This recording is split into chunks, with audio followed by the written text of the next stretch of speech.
Friends, welcome back to the channel, and here we are for another color palette challenge where I'm using the color cube to decide my color palette in today's coloring book and also the page number. Today I'm working in Millie Marotta's Precious Planet, and if you joined me for the last video, you would have seen that I got lucky with the color palette. Today might not be so lucky, we'll see. I will confess I'm a little bit nervous. So I haven't chosen my mediums for today. I'm gonna wait for the page to be revealed. I feel with Millie's illustrations, it really depends on the coloring page that is selected, which can influence the medium used. So we're gonna wait. I do have a small collection of the usuals. So I've got some gold and silver and white and black for embellishments. And of course I will be adding extra embellishments in that fit the colors. These are just in case I get a completely grey on grey on grey color palette. We'll see. Let's pick our cards, shall we? Okay, so with me today I have the Color Cube by Sarah Renae Clark, Volume 1, and they are not in order. I don't keep my cards in number order in the cube. I like it random for purposes such as this. So let's pick a card. Oh, I get so funny. Right, so like last time, just tip it over. You can see that, I can't, so I'm completely just gonna pick one. Let's go from this side. Oh, I can't grab one, what's this? This one. Oh, it's brown. I mean, it could be nice, but it's brown. Okay.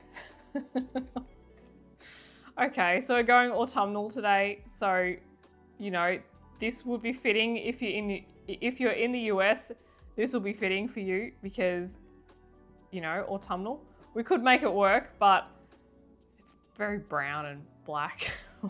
What am I gonna do? Ugh. Okay, now the number is 155. I don't know if there's 155 pages in this book. If not, I'll count them. If not, I'm gonna dock off the number and we'll just go 15, which that's what I did last time. So I'll count that up. Oh, guys. Oh. I've got to go with it. It's the first one I picked. It's not as bad as completely monochrome or like completely grey. I mean, I can use a lot of, you know, rich colours. We'll see. Let's get our page.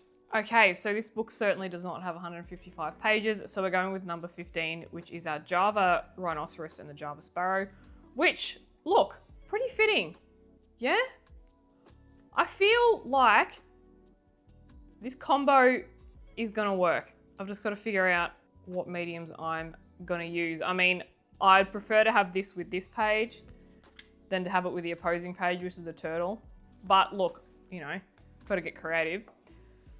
So let me think. I'm gonna consult my pan pastels and the distress ink to see if I have a medium suitable. And I'm wondering, I might actually throw a few different mediums at this. What do you reckon? I'm thinking, because I'm just looking at this and like I get some interesting colors in the Prismas. I reckon I'm gonna do, because of the design, I'm gonna do multi... Oh, there's two rhinos. How? I did not see that there was two rhinos. I saw one. Guys, there are two. There's the mama and the baby. It's just like there's this one rhinoceros. Oh, how funny. Okay, so we've got two rhinoceros here. All right, so let's just consult my distress ink and mica stains bingo sheet that I've got going here. So I have decided to use, for the background, distress inks, mainly because of the aged mahogany and the fired brick on the left. If you can see how they're quite a similar match. And then in this mimosa row, so this dark yellow, the scattered straw is very close to that second color from the right. And I thought they would work in a nice color gradient too, like so. So I might work with, I haven't decided yet whether I'm gonna do say, a straight gradient, or whether I'm going to dapple it and just blend all the colors together and create, you know, just a bit of a dappled effect. I might go with that. So I think that's the Distress ink sorted. So I'm actually weighing up using 2 pencil sets today. The Prismacolor Premier 150 set and also the Woomer 72 color pencils as well. And the reason why is because I could grab the best of both worlds. So specifically, if we look over this side with the Woomers, we can see, with the exception of the Cadet Blue and the Greys, we've actually got this whole section fits within the colors. So the black, the walnut brown fits this dark brown here. The light yellow ochre, the green gold, the sienna brown, the cinnamon, the burnt ochre, the burnt umber, they all fit. And then it also has over here, we could lighten things up with the dark Naples ochre and the cream and add a bit of white as well. The only red that it might potentially match is the madder, but the madder's just a touch off, which is why I was thinking of also bringing in the Prismacolor, because we've got things like terracotta, chocolate, sienna brown. We've also got henna, burnt ochre. I'd probably, maybe not henna, burnt ochre. And I could use, yeah, there's like, these real terracotta-y colors.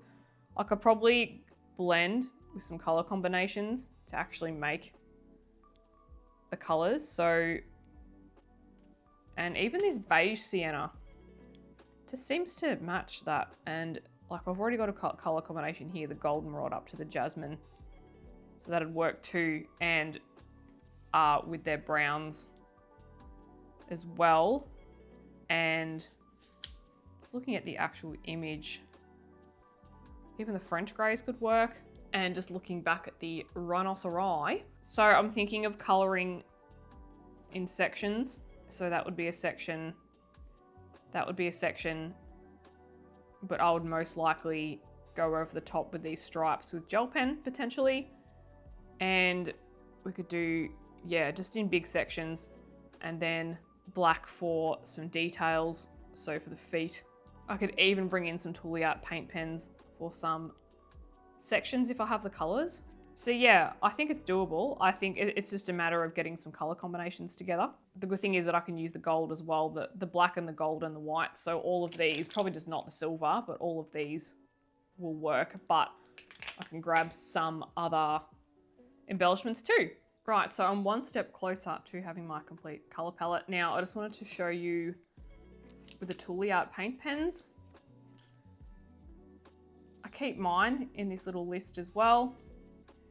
And just holding this up to the side. So immediately I was able to see that walnut, putty, and pale yellow were pretty good. And I've grabbed the light cream as well.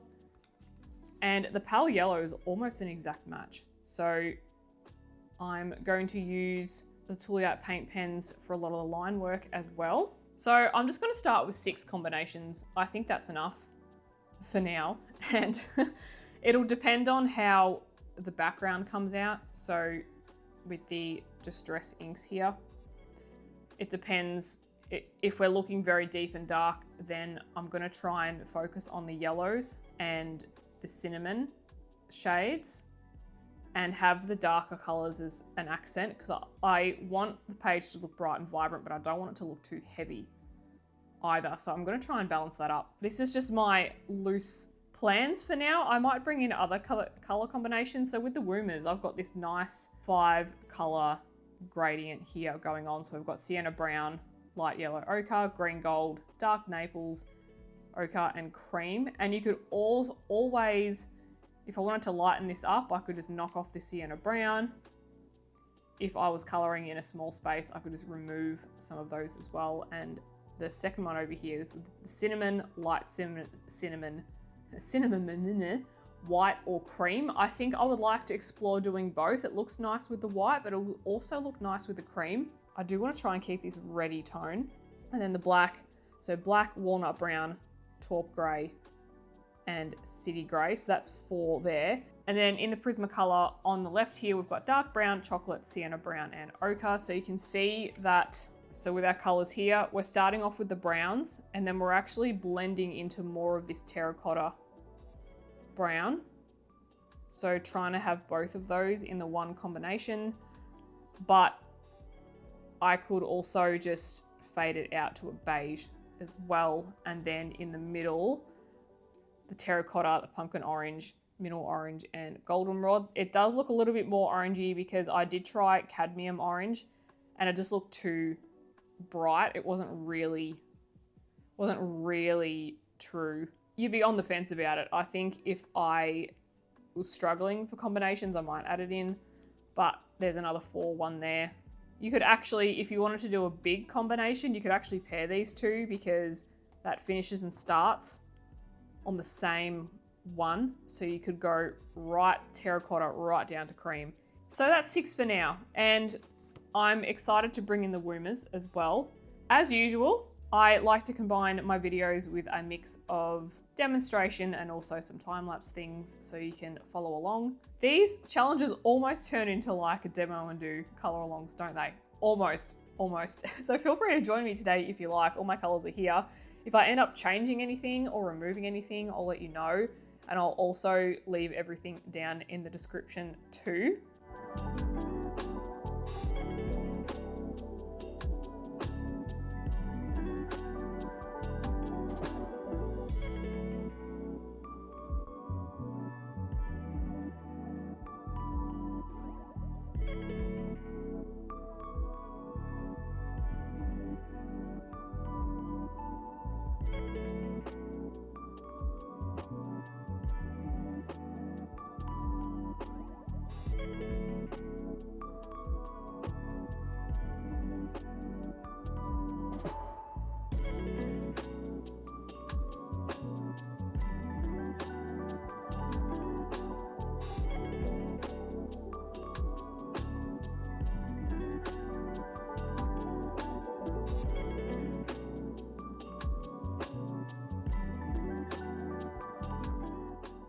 Okay, so I'm just jumping in to cut in and say that I've added an extra color. So I'm adding in this wild honey. The scattered straw just isn't coming up as vibrant as I thought. And I have actually changed to, I have changed to a Adorba because the brushes just aren't working with these colors as they are with other colors.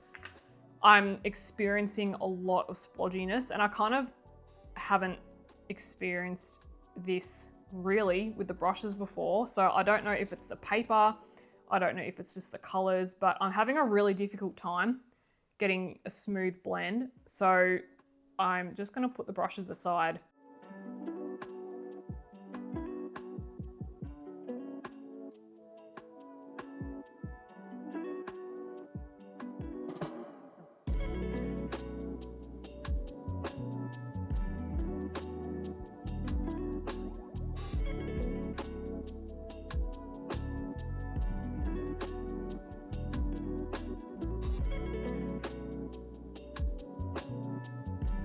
Oh my gosh, Distress inks. Talk about feeling distressed.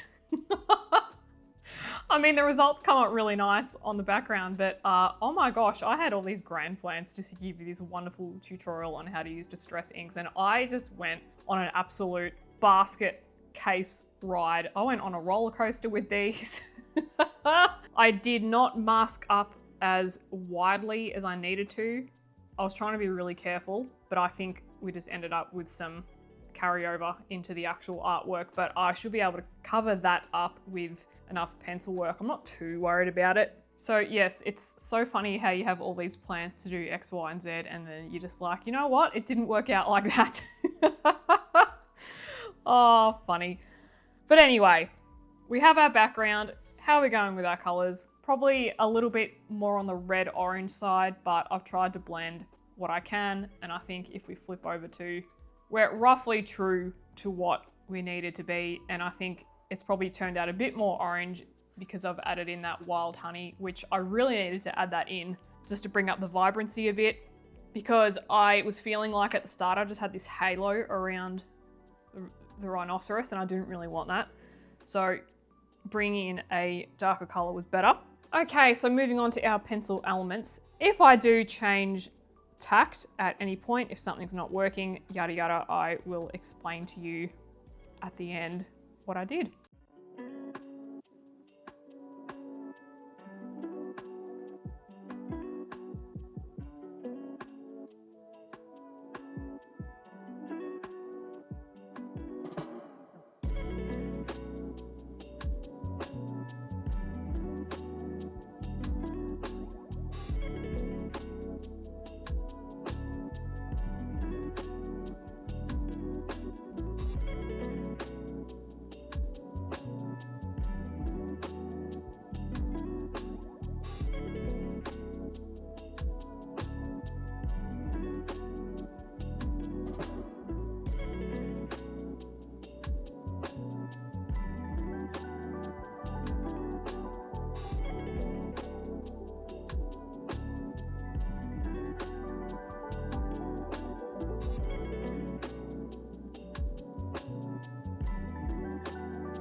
Alrighty, so that's it for the pencil work as part of this challenge. Now I'm going to finish off the rest with some different markers.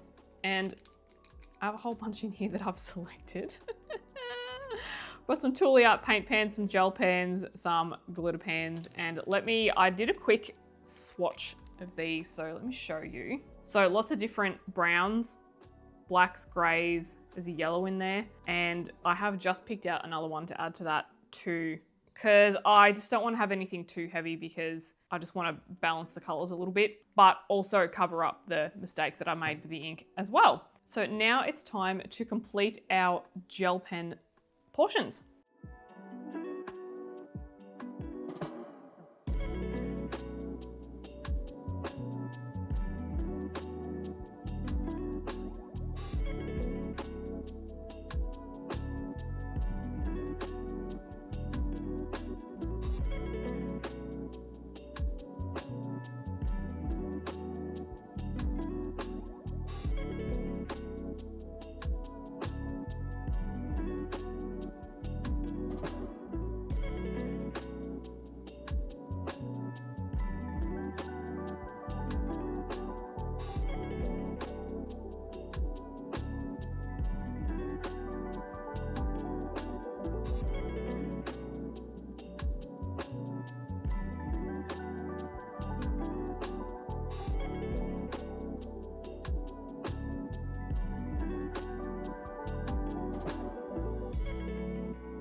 Aw, how cute.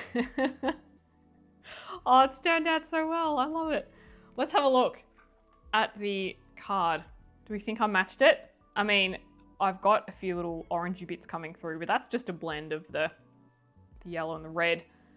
I decided to outline both of these guys in gold. I just went a little bit too fast when I was applying the masking fluid and missed a couple of areas, so there was some white gaps, so I thought to go over with gold. I actually just went over with this gold pen touch, which does a really good job. At first I was thinking of going over it with an ivory, so one of the ivories here, and I did a little test on the feet just to see how bright that would look. And I thought it was just gonna look too bright and not what I wanted. And so I thought that the gold was a very subtle yet nice transition and like a border between the background and the rhinos. So I've just used a whole variety of gel pen, and I tried to keep the sections in some kind of color family order. So you've noticed how with the blacks, I've paired a matte black with a glitter black. And I've tried to match up the same colors. So on the chin, I've got black and brown. And then down here, I've tried to go black and brown as well. So I've tried to keep some consistency in terms of like where the pencil is and where the black is as well. And I've outlined the bird too. I'm really happy with it. And I've also just applied a bit of gel pen over the pencil work here. So you can actually use the line art in a few different ways. And you can use it for just patterns on big sections that you've colored in. And I've done a massive gradient there, and then you can just go in and fill some of the gel pens. So you can really play around with the different styles of line art that are in these books. Let me know if you're keen for more of these types of challenges, and maybe you have a specific book that you would like to see me do more challenges in. I actually think that Millie's books are perfect for this because you've just got so many different things to play with. What if we did a color palette challenge and try and match some of the images to the front cover? So that rhino's already been done. Well, what about the salamander and the birds and the gorilla? And we can add some gold in. A few different ideas. Food for thought. The thing I like about Distress ink as well is that it works well in these books and it doesn't actually thicken up your paper too much. Sometimes if you apply Neocolor 2 or other mediums, you can just get these really thick pages, which can just feel a bit cardboardy. So this feels nice and thin still. And the Distress inks always come out super vibrant.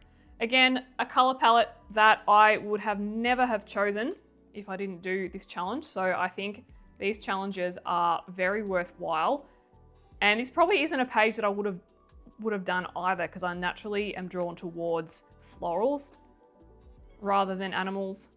So again, two very unlikely subjects and colors that I would have chosen, but really happy with this page. And this is actually one of my favorites that I've done in Millie so far. So if you're keen for more, let me know in the comments. I'll leave as much detail as I can in the description so you can follow along if you like.